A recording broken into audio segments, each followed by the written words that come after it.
Welcome to the Tender Resilience Podcast. Our purpose is to provide encouragement, support, a bit of wisdom, and some lighthearted fun to the tender, resilient parents of neurodivergent kids.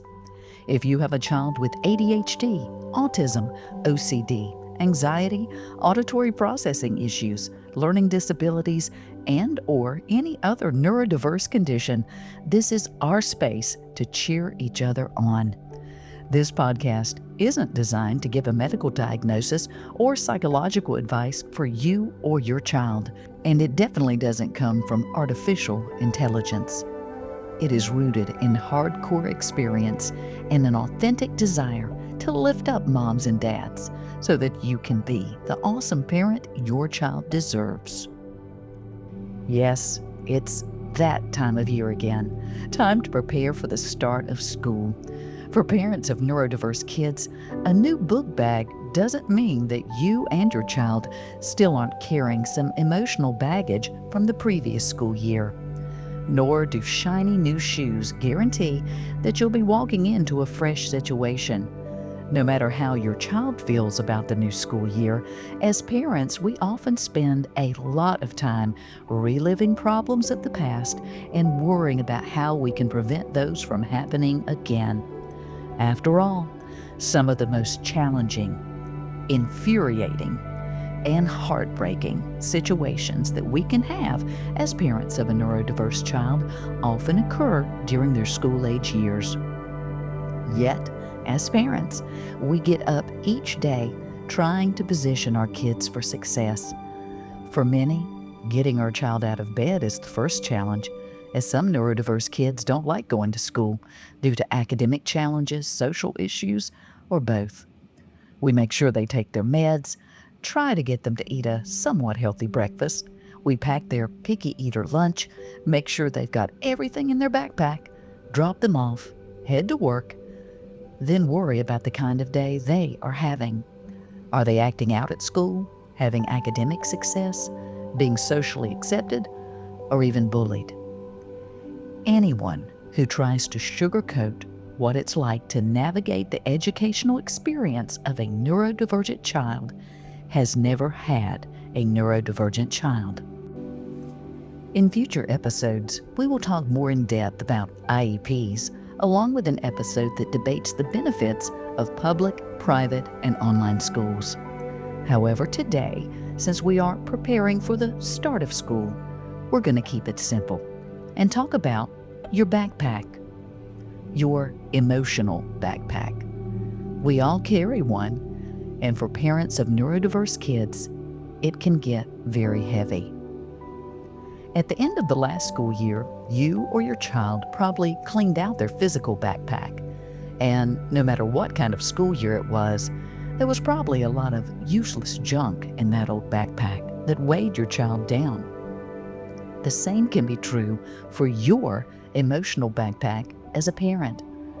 Maybe you had a difficult relationship with their teacher last year, and there's still some anger and disappointment weighing it down.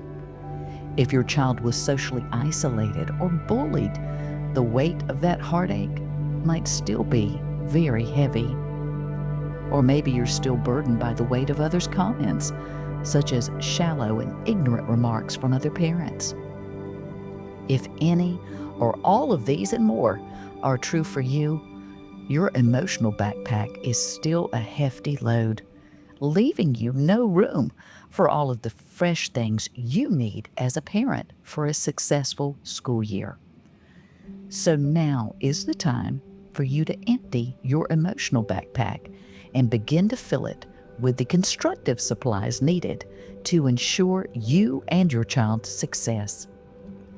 First, empty out all those previous loose-leaf moments of frustration, anger, and disappointment. Replace those with a clean notebook. On the first page, make note of all the things that you learned from last year and would like to do different for this school year. And most certainly, make note of what has worked and needs repeating. Other than that, old moments are old news. Unfortunately, you will still need to carry plenty of fresh emotional sanitizer. There will always be negative people, whether it be teachers, administrators, parents, whose negativity can contaminate your spirit. Their attitudes and ignorance are their own germs. Don't let them be yours. Your old emotional pencils are worn down from writing the previous year's chapter. Throw those in the trash. Start this new school year with a new, sharp pack. The previous chapter is closed and doesn't define the success story that you and your child can write this year. Lastly, pack your backpack with fresh hope. What you've learned in previous years has put you in the honor society of parenting. Use what you've learned to lighten that emotional load. You know how to calculate when things don't add up, and you have the smarts to tackle any problem. Although many neurodivergent kids struggle to define their own emotions, many are ultra-sensitive to the emotions of those around them. I say that not to put additional pressure on you, but encourage you. Hope, optimism, and positivity are contagious. The amount you carry into this new school year will fill your child's emotional backpack as well. Please subscribe or give us a like. We will be talking more about the educational journey in future episodes. Until next time, thank you from all of us at Hedgecock Media Group.